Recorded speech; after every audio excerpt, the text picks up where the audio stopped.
ಇಲ್ಲದ ಕೆಸರಿಲ್ಲದ ಹುಸಿರಿಲ್ಲದ ನರಕ, ಜಳ್ಳಾಗಿದೆ ಈ ಮುದಿ ಮರ ವನಕ, ಹಕ್ಕಿ ತಂಗುವುದಿಲ್ಲ ಕೋತಿ ಜಗ್ಗುವುದಿಲ್ಲ ಏನಿದರ ಅಮರ ಭಾವ. ಈಗ ಒಂದು ಎಕ್ಸಾಂಪಲ್ ಕೊಡೋದಾದ್ರೆ, ಕೋತಿಗಳೆಲ್ಲವೂ ಕೂಡ ಬರಡಾಗಿರ್ತಕ್ಕಂಥ ಮರದಲ್ಲಿರ್ತಾವ ಅಥವಾ ಹಸಿರು ಇರ್ತಕ್ಕಂಥ ಮರದಲ್ಲಿರ್ತಾವ? ಹಸಿರಾಗಿರ್ತಕ್ಕಂಥ ಮರದಲ್ಲಿರ್ತವೆ. ಯಾಕೆ? ಅವಕ್ಕೆ ಬೇಕಾಗಿರ್ತಕ್ಕಂಥ ಆಹಾರನಾದರೂ ಸಿಗ್ಬೋದು, ಇಲ್ಲ ಅಂತ ಹೇಳಿದ್ರೆ ಅವಕ್ಕೆ ಬೇಕಾಗಿರ್ತಕ್ಕಂಥ ದಾಹ ತೀರಿಸೋದಕ್ಕೆ ಆ ಮರಗಳು ಯೂಸ್ ಆಗ್ತವೆ. ಯಾಕೆ ಮರ ಯೂಸ್ ಆಗ್ತವೆ ಅಂತ ಹೇಳಿದ್ರೆ, ಹಸಿರಾಗಿರ್ಬೇಕು ಅಂತ ಹೇಳಿದ್ರೆ ಪ್ಲೋಯಂ ಮುಖಾಂತರ ಏನಾಗಬೇಕದು ನೀರಿನ ಸರಬರಾಜು ಒಂದು ಮೂಲೆಯಿಂದ ಇನ್ನೊಂದು ಮೂಲೆಗೆ ಸರಬರಾಜು ಆಗ್ತಾನೆ ಇರುತ್ತೆ. ಸೊ ಅವಾಗ ಏನು ಮಾಡ್ತವೆ ಕೋತಿಗಳು ಅದರಲ್ಲಿ ಇರ್ತಕ್ಕಂಥ ತೊಗಟೆ ಭಾಗವನ್ನು ಅಥವಾ ಇನ್ನೊಂದು ಯಾವುದೋ ಭಾಗವನ್ನು ಕಿತ್ತು ಅದರಲ್ಲಿರ್ತಕ್ಕಂಥ ನೀರಿನಂಶನ ಏನು ಮಾಡ್ಕೊಳ್ತಾವೆ, ಹೀರ್ಕೊಳ್ತಾವೆ. ಸೊ ಅದ್ರ ಮೂಲಕ ಆ ಕೋತಿಗಳು ಏನು ಮಾಡ್ತವೆ, ತಮ್ಮ ನೀರಿನ ದಾಹವನ್ನು ಹಿಂಗಿಸ್ಕೊಳ್ತಾವೆ. ಆದರೆ ಇಲ್ಲೇನಾಗ್ತಾ ಇದೆ, ನೀರು ಬಂದಿಲ್ಲ, ಮರ ಏನಾಗಿದೆ ಇವತ್ತು ಪೂರ್ತಿ ಬರಡಾಗೋಗಿದೆ. ಬರಡಾಗಿ ಹೋಗಿರೋದ್ರಿಂದ ಆ ಒಂದು ಮರಕ್ಕೆ ಯಾವುದೇ ಒಂದು ಹಕ್ಕಿ ಬಂದು ಕೂಡ ಗೂಡನ್ನು ಕಟ್ಕೊಳ್ತಾ ಇಲ್ಲ, ಅಥವಾ ಯಾವುದಾದ್ರೂ ಒಂದು ಪ್ರಾಣಿ ಅಥವಾ ಒಂದು ಕೋತಿ ಬಂದು ಕೂಡ ಅಲ್ಲಿ ಗೂಡನ್ನು ಕಟ್ಕೊಳಕ್ಕಾಗ್ತಿಲ್ಲ, ಅಥವಾ ಅಲ್ಲಿ ಬಂದು ಆಟಾಡೋಕ್ಕಾಗ್ತಾ ಇಲ್ಲ. ಇದು ನಮ್ಮ ಬರಡಾಗಿರ್ತಕ್ಕಂಥ ಮರದ ಪರಿಸ್ಥಿತಿ. ಅಂದರೆ ನಮ್ಮ ದೇಶವೂ ಕೂಡ ಹೆಂಗೆ ಅಂತ ಹೇಳಿದ್ರೆ ಡ್ರೈನ್ ಆಫ್ ನಾಲೆಡ್ಜ್ ಅಂತ ಹೇಳಿದ್ರೆ ಇಲ್ಲಿರ್ತಕ್ಕಂಥ ನಾಲೆಡ್ಜ್ ಎಲ್ಲಿಗೆ ಹೋಗ್ತಾ ಇದೆ? ವಿದೇಶಕ್ಕೆ ಹೋಗ್ತಾ ಇದೆ. ಯಾಕೆ? ಆಪರ್ಚುನಿಟೀಸ್. ನಮ್ಮ ದೇಶದ ವಿದ್ಯಾಭ್ಯಾಸವನ್ನು ಕಲಿತು ಅಥವಾ ಹೆಚ್ಚಿನ ವಿದ್ಯಾಭ್ಯಾಸವನ್ನು ಕಲಿಯೋದ್ರ ಮೂಲಕ ಹೊರಗಡೆ ಹೋಗಿ ಅಲ್ಲಿ ತಮ್ಮ ಬದುಕನ್ನು ಕಟ್ಕೊಳ್ತಾ ಹೋಗ್ತೀರ. ಸೊ ಭಾರತ ದೇಶ ಹುಟ್ಟೋದಕ್ಕೆ ಜಾಗ ಕೊಡ್ತು, ಬೆಳೆಯೋದಕ್ಕೆ ಜಾಗ ಕೊಡ್ತು, ಒಂದು ಹಂತದ ವಿದ್ಯಾಭ್ಯಾಸವನ್ನು ಕೊಡೋದಕ್ಕೆ ಭಾರತ ಏನು ಮಾಡಿಕೊಟ್ಟಿತ್ತು? ಜಾಗವನ್ನು ಕೊಟ್ಟಿತ್ತು. ಸೊ ಇವಾಗ ಏನಾಯಿತು, ಇಲ್ಲಿ ಏನೂ ಇಲ್ಲಪ್ಪ, ಬರಡಾಗೋಗಿದೆ, ಇಲ್ಲಿ ಅವಕಾಶಗಳನ್ನೇ ಬರಡಾಗೋಗಿದೆ, ಈ ದೇಶದಲ್ಲಿ ನಮ್ಗೆ ಅವಕಾಶಗಳಿಲ್ಲ ಅಂತ ಹೇಳ್ಬಿಟ್ಟು ಬೇರೆ ದೇಶಗಳು ನಮಗೆ ಅವಕಾಶಗಳನ್ನು ಕೊಡ್ತಿದೆ ಅಂತ ಹೇಳ್ಬಿಟ್ಟು ಇಲ್ಲಿರ್ತಕ್ಕಂಥ ಯುವಜನಾಂಗ ಏನು ಮಾಡ್ತಾ ಇದೆ? ಬೇರೆ ದೇಶಕ್ಕೆ ಹೊರಡ್ತಾ ಇದೆ. ಸೊ ಇದು ನಮ್ಮಲ್ಲಿ ಕಾಣ್ತಾ ಇರೋ ಒಂದು ದೊಡ್ಡ ಡ್ರಾಬ್ಯಾಕ್. ಏನು ಅಂತ ಹೇಳಿದ್ರೆ ಡ್ರೈನ್ ಆಫ್ ನಾಲೆಡ್ಜ್. ಸೊ ಅವಾಗ ಬ್ರಿಟಿಷರಿದ್ದಾಗ ನಮ್ಮಲ್ಲಿ ಡ್ರೈನ್ ಆಫ್ ವೆಲ್ತ್ ಆಯಿತು.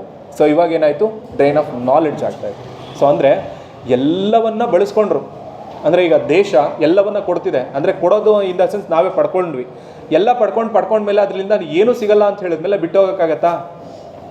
ಈಗ ನಮ್ಮ ಅಪ್ಪ ಅಮ್ಮನ ಏನೇನು ಬೇಕೋ ಎಲ್ಲವನ್ನ ಪಡ್ಕೊಂಡ್ಬಿಡ್ತೀವಿ, ಅವ್ರ ಕೈಲಿ ಇನ್ನೇನು ಮಾಡೋಕ್ಕಾಗಲ್ಲ ಅನ್ನೋ ಟೈಮಲ್ಲಿ ಬಿಟ್ಟೋಗ್ಬಿಟ್ರೆ ಹೆಂಗಿರುತ್ತೆ?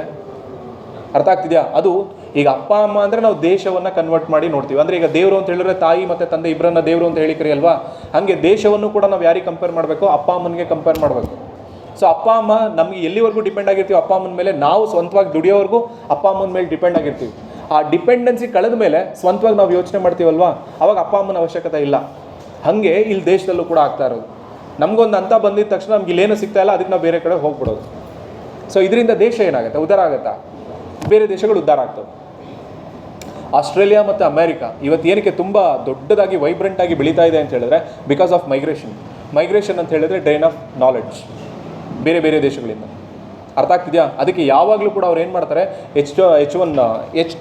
B12 ವೀಸಾವನ್ನು ಅವ್ರು ಏನು ಮಾಡ್ತಿದ್ದಾರೆ ಅಂತ ಹೇಳಿದ್ರೆ ಪ್ರತಿ ವರ್ಷಕ್ಕೆ ಏನು ಮಾಡ್ತೀರಾ, ಅದರ ಪರ್ಸಂಟೇಜ್ ರೇಟನ್ನು ಇನ್ಕ್ರೀಸ್ ಮಾಡ್ತಾ ಹೋಗ್ತೀರಾ. ಯಾಕೆ ಇನ್ಕ್ರೀಸ್ ಮಾಡ್ತೀವಿ ಹೋಗ್ತೀರಿ ಅಂತ ಹೇಳಿದ್ರೆ ಇಲ್ಲಿಂದ ಹೋಗ್ತಕ್ಕಂಥವ್ರು ಜಾಸ್ತಿ ಅಲ್ಲಿಗೆ.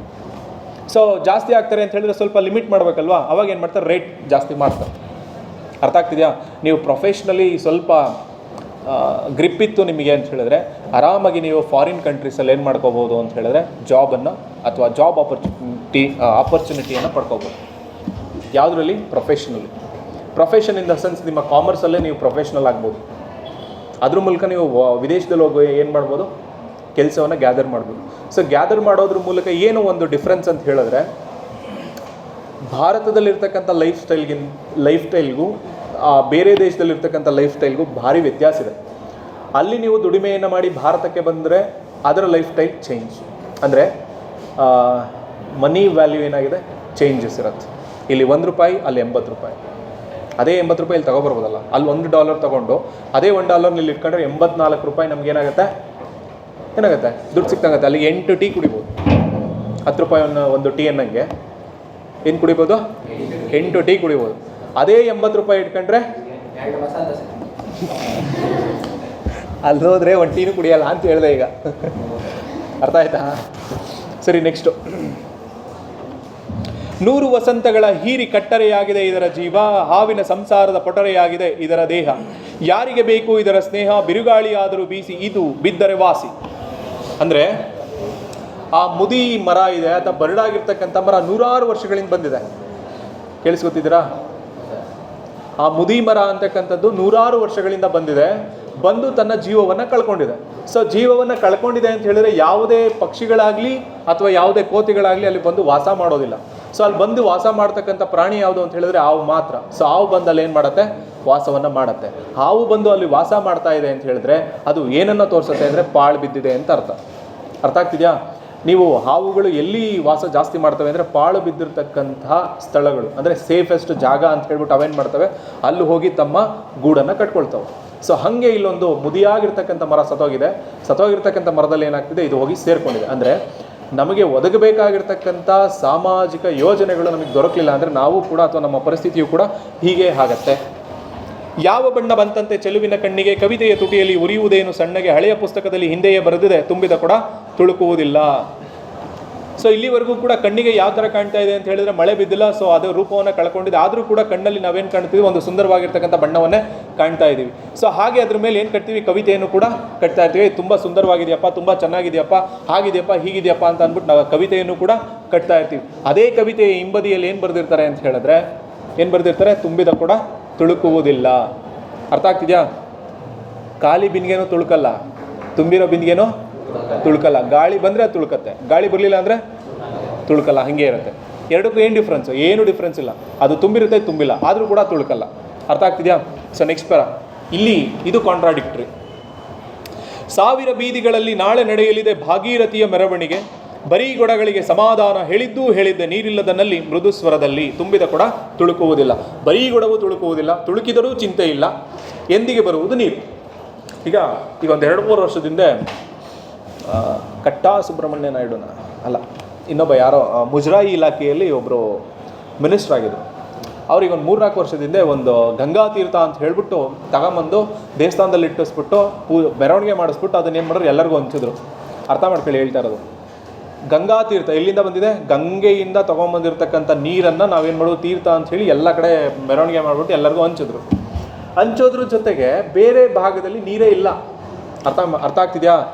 ನೀರಿಲ್ಲದೆ ಇರೋ ಭಾಗದಲ್ಲಿ ತೊಗೊಂಬಂದು ಅದನ್ನ ಏನು ಮಾಡ್ತೀರಿ, ಮೆರವಣಿಗೆ ಮಾಡ್ತೀರಿ. ನೀರಿಲ್ಲದೆ ಭಾಗದಲ್ಲಿ ಏನೇನೂ ಇಲ್ಲ. ಇದು ಕಾಂಟ್ರಾಡಿಕ್ಟ್ರಿ. ಅಂಥ ಸಂದರ್ಭದಲ್ಲಿ ತೀರ್ಥ ಅಂತ ಹೇಳ್ಬಿಟ್ಟು ನಾವು ಮೆರವಣಿಗೆ ಮಾಡ್ತಾ ಇದ್ದೀವಿ, ನೀರಿಲ್ಲದೆ ಇರ್ತಕ್ಕಂಥ ಜಾಗದವ್ರಿಗೆ ಇದನ್ನೇ ತಗೊಂಡೋಗಿ ಕೊಡ್ಬೋದಿತ್ತಲ್ವಾ, ಒಂದು ದಿನಕ್ಕಾದ್ರೂ ಬೆಳೆಸ್ಕೊಳ್ಳಿ ಅಂಥೇಳಿ.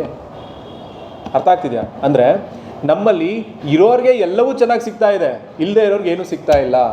ಭಾರತೀಯ ಯೋಜನೆಗಳು ಅಂದರೆ ಭಾರತ ಸರ್ಕಾರದ ಯೋಜನೆಗಳಾಗಲಿ ಕರ್ನಾಟಕ ಸರ್ಕಾರದ ಯೋಜನೆಗಳಾಗಲಿ ಇರೋರಿಗೆ ಪುನಃ ಸಿಗ್ತಾ ಹೋಗ್ತಾ ಇದೆಯೇ ಹೊರತು ಇಲ್ದಿರೋರ್ಗೆ ಏನೂ ಸಿಗ್ತಾ ಇಲ್ಲ ಅನ್ನೋದನ್ನು ಹೇಳ್ತಾ ಇದೆ.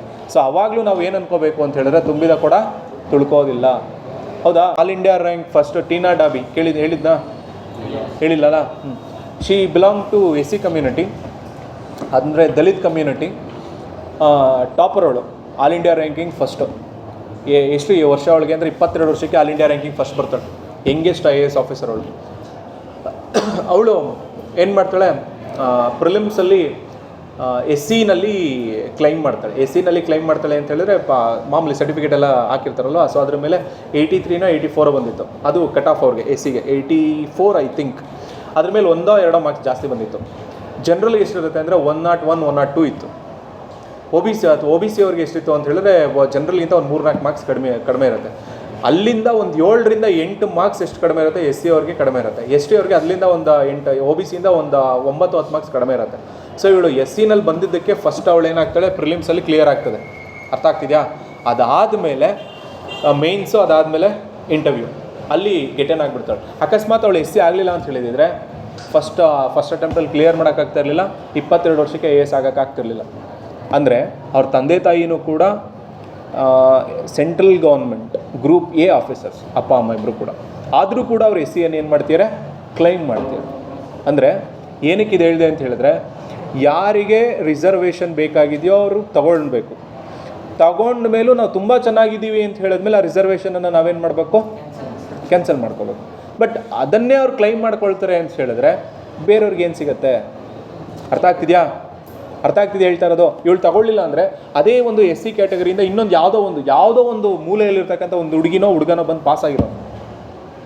ಅರ್ಥ ಆಗ್ತಿದೆ ಹೇಳ್ತಾ ಇರೋದು? ಅವ್ರು ಜನರಲಲ್ಲಿ ಕ್ಲೈಮ್ ಮಾಡ್ಕೊಂಡಿದ್ದಾರೆ. ಬಟ್ ನಾವು ಮಾಡ್ತೀವಾ? ಮಾಡಲ್ಲ. ಯಾಕೆ ಮಾಡಬೇಕು? ನಮಗೆ ಬೇಕಲ್ವ ಅದು ಅವಕಾಶ? ಹೌದು ತಾನೆ? ಅವಾಗ ನಾವೇನಕ್ಕೆ ಮಾಡಬೇಕು? ನಮ್ಮ ಅವಕಾಶ ನಾವ್ಯಾಕೆ ಬಿಟ್ಕೊಡ್ಬೇಕು ಅಂತ ನಾವು ಯೋಚನೆ ಮಾಡ್ತೀವಿ. ಇದು ತಪ್ಪು. ಸಿಗದೇ ಇರೋರಿಗೆ ನಾವು ಅವಕಾಶವನ್ನು ಏನು ಮಾಡಬೇಕು, ಬಿಟ್ಕೊಡ್ಬೇಕು. ಸೊ ಬಿಟ್ಕೊಟ್ಟು ನಮ್ಮಲ್ಲೂ ಟ್ಯಾಲೆಂಟ್ ಇದೆ ಅಂತ ಹೇಳಿದ್ಮೇಲೆ ನಾವು ನಮ್ಮನ್ನು ಬಿಟ್ಟು ಬೇರೆ ಮುಖಾಂತರವಾಗಿ ತೆಗೆದುಕೋಬೇಕು. ಸೊ ಈ ಥರ ಪರಿಸ್ಥಿತಿ ಏನಾಗಿದೆ, ಇಲ್ಲಿ ನೀರಿಲ್ಲ, ಬಟ್ ಅಲ್ಲಿ ನೀರಿದೆ ಅಂತ ಅಂದ್ಬಿಟ್ಟು ಅವ್ರು ಏನು ಮಾಡ್ತಾರೆ, ಮೆರವಣಿಗೆ ಮಾಡ್ತಾರೆ, ದೇವ್ರ ಪೂಜೆ ಎಲ್ಲ ಮಾಡ್ಕೊಂಡು ಮೆರವಣಿಗೆ ಮಾಡ್ತಾರೆ, ನಮಗೆ ನೀರಿಲ್ಲ. ಸೊ ನಾವು ಬಾಯಿಗೆ ಬಡ್ಕಾತಾ ಇದ್ದೀವಿ, ನೀರಿಲ್ಲ ನೀರಿಲ್ಲ ನೀರಿಲ್ಲ ಅಂತೇಳಿ. ಆವಾಗಲೂ ಕೂಡ ನಲ್ಲಿ ಹೇಳ್ತಾ ಇದೆ, ನೋಡಪ್ಪ ನೀನು ತುಂಬಿದ ಕೂಡ ತುಳ್ಕೋದಿಲ್ಲ, ಹಾಗೆ ಬರೀ ಬಿಂದಿ ಆದರೂ ಕೂಡ ನೀನು ತುಳುಕಲ್ಲ, ಸುಮ್ಮನೆ ಇರು ಅಂತ ಹೇಳ್ಬಿಟ್ಟು ಆ ನಲ್ಲಿ ಯಾವುದಕ್ಕೆ ಆ ಬಿಂದಿಗೆ ಸಮಾಧಾನ ಮಾಡ್ತೀವಿ. ನಾವು ಹಂಗೆ ತಾನೇ ಸಮಾಧಾನ ಮಾಡೋದು, ಈ ಸಲ ಅಲ್ಲ ಅಂದರೆ ಬಿಡೋ ನೆಕ್ಸ್ಟ್ ಟೈಮ್ ಮಾಡ್ಕೊಳ್ಳುವಂತೆ ಅಂತ ಸಮಾಧಾನ ಮಾಡ್ತೀವಲ್ವಾ. ಹಾಗೆ ಹೊಟ್ಟೆ ತುಂಬಿರೋನಿಗೆ ಹಸಿವಿನ ತೀವ್ರತೆ ಗೊತ್ತಾಗಲ್ಲ, ಹೊಟ್ಟೆ ತುಂಬಿಲ್ಲ ಅಂತಾನಲ್ಲ ಅಥವಾ ಹೊಟ್ಟೆ ಹಸ್ಕೊಂಡಿರ್ತಾನಲ್ಲ ಅವನಿಗೆ ಹಸಿವಿನ ತೀವ್ರತೆ ಚೆನ್ನಾಗಿ ಗೊತ್ತಿರುತ್ತೆ. ಅರ್ಥ ಆಗ್ತಿದೆಯಾ? ಈಗ ನೀರು ನೀವೆಲ್ಲ ಕುಡಿದಿದ್ದೀರ, ಸಂಜೆವರೆಗೂ ಅಥವಾ ನಾಳೆ ಬೆಳಗ್ಗೆವರೆಗೂ ನೀರು ಕುಡಿದಲೇ ಇದ್ದಾಗ ಅದರ ಪರಿಸ್ಥಿತಿ ಏನು ಅನ್ನೋದು ಅರ್ಥ ಆಗುತ್ತೆ. ಅವಾಗ ಏನನ್ಸುತ್ತೆ, ನೀರು ಯಾವಾಗ ಸಿಗುತ್ತೋ, ಊಟ ಬೇಡ, ಏನು ಅವಾಗ ನೀವು ಬಿರಿಯಾನಿ ತಂದುಕೊಡ್ರಿ ಬೇಡ ಅಂತೀರಾ?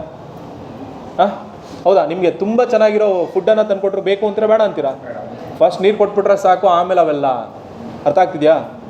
ಹಾಗೆ ನಮಗೆ ಅವಶ್ಯಕತೆ ಇರೋದು ನಮಗೆ ಸರಿಯಾಗಿ ಸಿಕ್ತು ಅಂತ ಹೇಳಿದ್ರೆ ಯಾವುದ್ರಲ್ಲೂ ಕೂಡ ಪ್ರಾಬ್ಲಮ್ ಇರೋಲ್ಲ. ಸಿಗದೇ ಇರೋದು ಸಿಕ್ತು ಅಂತ ಹೇಳಿದ್ರೆ ಎಲ್ಲವೂ ಕೂಡ ಪ್ರಾಬ್ಲಮ್ಮೇ. ಸೊ ಅದಕ್ಕೆ ಹೇಳ್ತಾ ಇರೋದು, ತುಂಬಿದ ಕೂಡ ತುಳುಕುವುದಿಲ್ಲ, ಬರೀ ಗೊಡವು ತುಳುಕುವುದಿಲ್ಲ. ನೀರಿದ್ದಾಗಲೂ ಕೂಡ ಆ ಬಿಂದಿಗೆ ಏನಾಗಲ್ಲ, ತುಳುಕಾಡೋದಿಲ್ಲ. ಬರಿಯಾಗಿತ್ತು ಅಂದಾಗಲೂ ಕೂಡ ಅದು ತುಳುಕಾಡೋದಿಲ್ಲ. ತುಳುಕಿದರೂ ಚಿಂತೆ ಇಲ್ಲ, ಎಂದಿಗೆ ಬರುವುದು ನೀರು. ಅಕಸ್ಮಾತ್ ನೀರಿಲ್ಲದೆ ಇರತಕ್ಕಂಥ ಬಿಂದಿಗೆ ತುಳುಕಾಡ್ಬೋದಪ್ಪ, ತುಳುಕಾಡ್ತು ಅಂತ ಹೇಳಿದ್ರೆ ತುಳುಕಾಡ್ತಾನೆ ಇರುತ್ತೆ. ಯಾಕೆ ತುಳುಕಾಡುತ್ತೆ ಅಂತ ಹೇಳಿದ್ರೆ ನೀರು ಯಾವಾಗ ಬರುತ್ತೋ ಅಂತ ಒದ್ದಾಡ್ತಾ ಇರುತ್ತೆ. ನಾವು ಹಂಗೆ ತಾನೆ, ನೀರು ಯಾವಾಗ ಸಿಗುತ್ತೋ ಅಂತೇಳಿ ಒದ್ದಾಡ್ತಾ ಇರ್ತೀವಿ. ಒದ್ದಾಡದ ಮೇಲೆ ಒಂದಲ್ಲ ಒಂದು ದಿನ ನೀರು ಸಿಗುತ್ತೆ, ಅವಾಗ ಸಮಾಧಾನ ಹಾಕ್ತೀವಿ. ಉತ್ತರವೇ ಇಲ್ಲ, ಬರೀ ಗೊಡಗಳಿಗೆ ಸಮಾಧಾನ ಹೇಳುತ್ತಿದೆ, ನೀರಿಲ್ಲದ ನಲ್ಲಿ ತುಂಬಿದ ಕೂಡ ತುಳುಕುವುದೇ ಇಲ್ಲ. ಉತ್ತರ ಎಲ್ಲಿ ಸಿಗುತ್ತೆ? ಬಂತು ಅಂದರೆ ನೀರು ಬಂತು ಅಂದರೆ ಉತ್ತರ. ನೀರೇ ಬರಲಿಲ್ಲ ಅಂತ ಹೇಳಿದ್ರೆ ಯಾವತ್ತೋ ಬರುತ್ತೋ ಅಲ್ಲಿವರೆಗೂ ನಾವೇನು ಮಾಡಬೇಕಾಗತ್ತೆ, ಕಾಯ್ಕೊಂಡು ನಿಂತಿರಬೇಕಾಗತ್ತೆ. ಸೊ ಇಡೀ ಪದ್ಯ ಏನು ಹೇಳ್ತಾ ಇದೆ ಅಂತ ಹೇಳಿದ್ರೆ, ನೀರಿನ ಹಾಹಾಕಾರ ಹೇಗಿರುತ್ತೆ, ಸೊ ನೀರಿನ ಅಭಾವ ಹೇಗಿದೆ, ನೀರಿರ್ತಕ್ಕಂಥವ್ರು ಯಾವ ರೀತಿ ಇದ್ದಾರೆ, ನೀರಿಲ್ಲದೆ ಇರ್ತಕ್ಕಂಥವ್ರು ಯಾವ ರೀತಿ ಇದ್ದಾರೆ ಅನ್ನೋದನ್ನು ಈ ಪದ್ಯ ಟೋಟಲಾಗಿ ಹೇಳುತ್ತೆ.